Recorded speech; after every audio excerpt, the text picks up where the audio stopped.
Красота завораживает и не отпускает. Возможность увидеть моралов вживую и дает хозяйству большое преимущество. Это единственное место в Туве, где их разводят. Общее число у нас 646 моралов.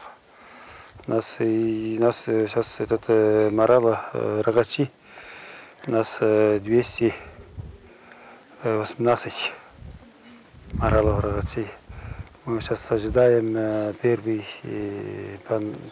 пандориск, ожидаем на днях. И дальше и будет приплод, летом тоже ожидаем. Это будет в августе, июле, августе будет. Ценные рога – панты. Это одна из главных причин, для чего разводят моралов. Из них делают всевозможные полезные для здоровья бальзамы, настойки, пантогематоген и многое другое. Экскурсовод расскажет о каждой процедуре по отдельности, начиная от панторезки до переработки рогов и изготовления самой продукции из них. Кстати, ее можно приобрести в хозяйстве. А после насыщения умственного гостям предложат оздоровиться в пантованнах. Показания к пантовой ванне, то есть это... Соответственно, когда человек много работает, стрессы городские, все сюда приезжает, уже на природе, принимают пантовую ванну, то есть расслабляются, восстанавливается нервная система, полностью кровообращение нормализуется.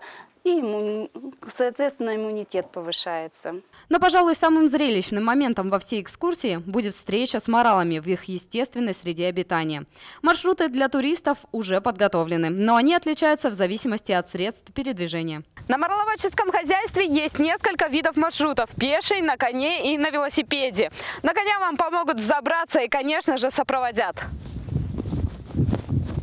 Эти животные, по словам работников хозяйства, близко людей к себе не подпускают. Но некоторым счастливчикам все же удается взглянуть на моралов, можно сказать, на расстоянии вытянутой руки. И это действительно того стоит. Красивые пейзажи, адреналин в крови и долгожданная встреча. Эмоции вас точно будут переполнять. Поверьте, мы знаем, о чем говорим, проверено на себе. Ну а после насыщенной прогулки гости могут вкусно покушать и расслабиться.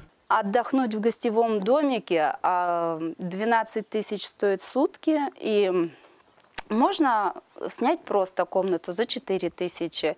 А в гостевом домике 3 спальни, столовая, гостиная. То есть можно очень хорошо провести время с друзьями, с компанией и отдохнуть. Несмотря на то, что официальное открытие мораловодческого хозяйства будет 16 июня, туры выходного дня уже начали возить туристов. И что вдвойне приятно, по вполне приемлемым ценам. Те, кто уже посетил мораловодческое хозяйство, остались довольны. Решила приехать со своей семьей, с мужем, с детьми, провести здесь выходные. Потому что, в принципе, это стоит того.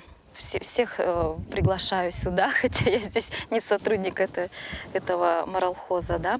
Ну и летом, да, я тоже приеду еще раз сюда. Почему бы не повторить такую вот хорошие выходные? Кроме того, с началом летнего туристического сезона на территории хозяйства планируют установить юрты, которые будут выполнять функции буфетов и кафе. На вершине горы гости смогут выпить чай, не отрываясь от прекрасного пейзажа и вида грациозных моралов.